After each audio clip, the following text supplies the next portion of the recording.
ગુજરાતભરના તાજા અને સચોટ સમાચાર મેળવવા માટે અમારી રાષ્ટ્રીય સમાચાર ચેનલને સબસ્ક્રાઇબ કરો અને બેલ આઇકન પર ક્લિક કરો। સુરત શહેરમાં ગણેશોત્સવ ખૂબ જ ધામધૂમથી ઉજવવામાં આવે છે। આ વર્ષે પણ અલગ અલગ થીમ પર શ્રીજીની સ્થાપના કરવામાં આવી છે। દરમિયાન આવતીકાલે ગણેશ વિસર્જન છે, જેને લઈને તડામાર તૈયારીઓ તંત્ર દ્વારા કરી લેવામાં આવી છે। પોલીસ દ્વારા ચુસ્ત બંદોબસ્ત ગોઠવવામાં આવશે। આ ઉપરાંત મનપા દ્વારા અલગ અલગ ઝોનમાં 21 કૃત્રિમ તળાવો પણ તૈયાર કરવામાં આવ્યા છે। અડાજણ રામજી ઓવારાથી સુરેશભાઈ પટેલે જણાવ્યું હતું કે અહીં રામજી ઓવારા પર કૃત્રિમ તળાવ તૈયાર કરવામાં આવ્યું છે। અહીં તળાવમાં 4.5 ફૂટ જેટલું પાણી ભરવામાં આવ્યું છે। ચાલો ભાઈ, આપનો પરિચય। हिंदू महोत्सव चैरिटेबल ट्रस्ट प्रमुख धर्मेश लापसीवाला। હિન્દુ મહોત્સવ ચેરિટેબલ ટ્રસ્ટ દ્વારા કઈ રીતનું આયોજન કર્યું ગણેશ ઉત્સવ? हिंदू महोत्सव चैरिटेबल ट्रस्ट में स्वयंसेवको अमे जोड़ीए छीए। दर वर्षे नाम सभ्यो अमारा साथे जोड़ाय छे। आ वर्षे आश्रे 1400 उपरना अमारा स्वयंसेवको पूरा सूरत शहर में सेवाओ आपशे, जेमां ट्राफिक नियंत्रण ने ए बधा जवाबदारीओ ले छे। એક જમાનામાં હિન્દુ મહોત્સવ ચેરિટેબલ ટ્રસ્ટ નાના અને માટીની મૂર્તિ જે હોય તેનું સન્માન કરતું હતું। આ વખત મોટી મૂર્તિ કઈ રીતે પરમિશન મળીને કઈ રીતનું કામ?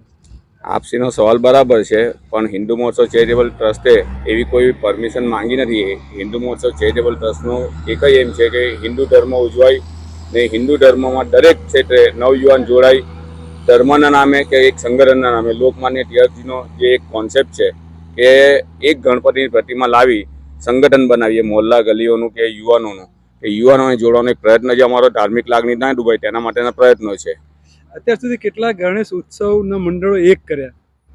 અત્યાર સુધીમાં અમારે એવું હતું કે ભાઈ જે કંઈક મંડળો હોય છે એ લોકો નવયુવાનોને આપણે જોડીએ છીએ, જોડવાના પ્રયત્ન કરીએ છીએ। જેટલા જોડાય તે પ્રમાણે આપણે એક યુનિટી બનશે। કેટલી મૂર્તિઓનો અત્યાર સુધી સ્થાપના થઈ છે સુરતમાં? આવતીકાલે કેટલી મૂર્તિઓનું વિસર્જન થશે? અંદાજિત આમ જોઈએ નાની મોટી મળીને 80,000 ઉપરની મૂર્તિઓનું વિસર્જન થવાનું છે આવતીકાલે। ને સુરતમાં 200 જેટલી મૂર્તિઓ 10-12 ફૂટની આસપાસની હાઈટની છે। મહોત્સવના કેટલા કાર્યકર્તાઓ વિસર્જનમાં મદદરૂપ થશે? મહોત્સવના કાર્યકર્તા વિસર્જનમાં મદદરૂપ નથી થવાના, એ ટ્રાફિક નિયંત્રણમાં મદદરૂપ થશે, જેની એક ઓળખ પોલીસ કમિશનરશ્રી અમને આપી છે ને જેના માટે બનેલું શાંતિ અને સંયમથી જે કંઈક વિસર્જનની પ્રક્રિયા ઝડપથી પતે તેના માટેના પ્રયત્ન કરવાના છે। મનપા દ્વારા પૂરતી સગવડ આપવામાં આવી છે। રોડ રસ્તાઓને પણ કાર્પેટ કરી દેવામાં આવ્યા છે। અહીં મંડપની પણ વ્યવસ્થા છે। આ ઉપરાંત પોલીસ માટે અલગથી મંડપ બનાવવામાં આવ્યો છે। બહારથી જ સીધી મૂર્તિ અંદર આવે તે મુજબનું આયોજન કરવામાં આવ્યું છે। 300 જેટલા યુવાનો અહીં માનદ સેવા આપે છે। ચાલો રેડી ભાઈ, આપનો પરિચય। મારો પરિચય હું સુરેશ જગદીશભાઈ પટેલ, અડાજણ ગામમાં રહેવાનું અને સંપૂર્ણ કરતા હરતા રામજી ઓવારા મંડળ ગણેશ વિસર્જનનો પ્રમુખ છું। ગણેશ વિસર્જનની કઈ રીતની તૈયારી કરવામાં આવી છે?